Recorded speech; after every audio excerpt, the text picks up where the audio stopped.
শতাধিক, আশঙ্কাজনক আরো অনেকেই। দেখুন 5টি উইন্ডোর মাধ্যমে আপনাদেরকে দেখাচ্ছি বিভিন্ন জায়গাকার কি পরিস্থিতি এই মুহূর্তে নেপালের।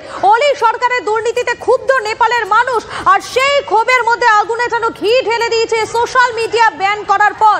সোশ্যাল মিডিয়া ব্যান করার পরে কিন্তু সেখানে যুব সমাজ প্রতিবাদে ফেটে পড়েন।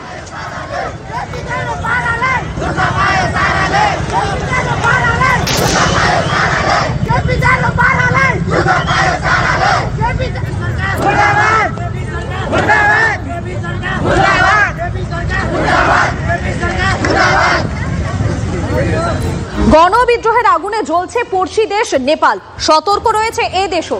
নেপাল সীমান্তবর্তী ভারতের বিভিন্ন জায়গায় আরো কড়া নজরদারি এসএসবির অতিরিক্ত বাহিনী মোতায়েন করেছে এবং টহল জোরদার করেছে ভারত নেপাল সীমান্তে।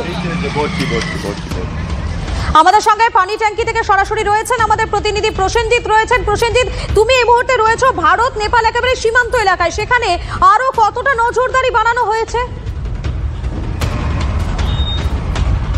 আমি এখন সরাসরি ছবিটা দেখাবো। দেখো, নেপাল জুড়ে কার্যত গণবিদ্রোহের আগুন জ্বলছে। ইতিমধ্যেই প্রচুর মানুষ মারা গিয়েছেন, একাধিক মানুষ গুলিবিদ্ধ।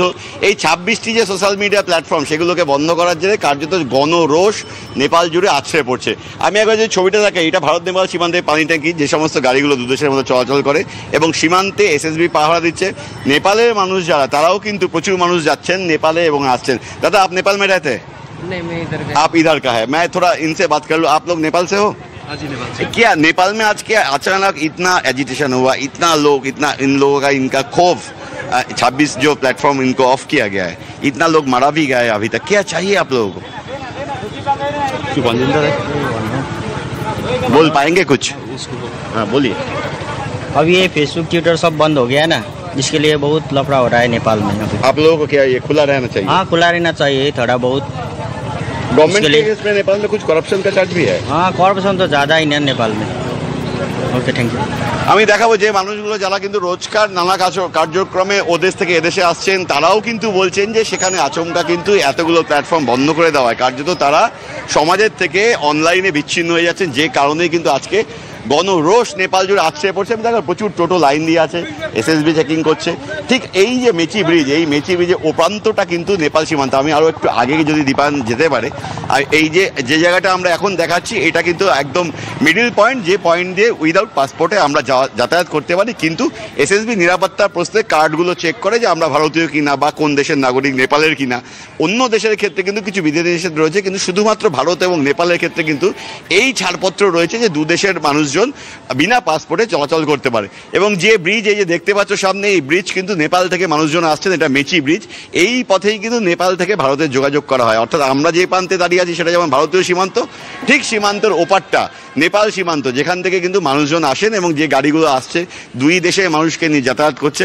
এই গোটা এলাকাটাও কিন্তু হাই অ্যালার্ট রয়েছে, যাতে কোনো সেই অশান্তির রেশ, নেপালের অভ্যন্তরে যে অশান্তি, সেই অশান্তির রেশ যাতে সীমান্ত পারে এসে না পড়ে। তবে সব মিলিয়ে নেপালের অস্থির রাজনৈতিক পরিস্থিতি, সীমান্তে অর্থাৎ পানি ট্যাঙ্কি যে সীমান্ত রয়েছে সেখানে নজরদারি অনেকটাই বাড়ানো হয়েছে। এসএসবির অতিরিক্ত বাহিনী সেখানে টহলদারি করছে, জোরদার করা হয়েছে ভারত নেপাল সীমান্ত। সেখানে অগ্নিগর্ভ পরিস্থিতি নেপালে, সেখানে লাগাতার ক্ষোভ বেড়েই চলেছে। বিদ্রোহের আগুনে জ্বলছে পড়শি দেশ নেপাল। দেখতেই পাচ্ছেন আপনারা, একদিকে নেপালের ছবি দেখাচ্ছি যেখানে অগ্নিগর্ভ পরিস্থিতি নেপালে, সেখানে বিভিন্ন জায়গাতে ক্ষোভের আগুন চলছে, এবং অপরদিকে এ দেশ অর্থাৎ ভারতবর্ষও কিন্তু কড়াকড়ি করা হচ্ছে নিরাপত্তা ব্যবস্থা। সীমান্ত যে এলাকাগুলো রয়েছে, মূলত ভারত এবং নেপালের যে সীমান্ত এলাকা, সেই এলাকায় আরো বেশি সতর্কতা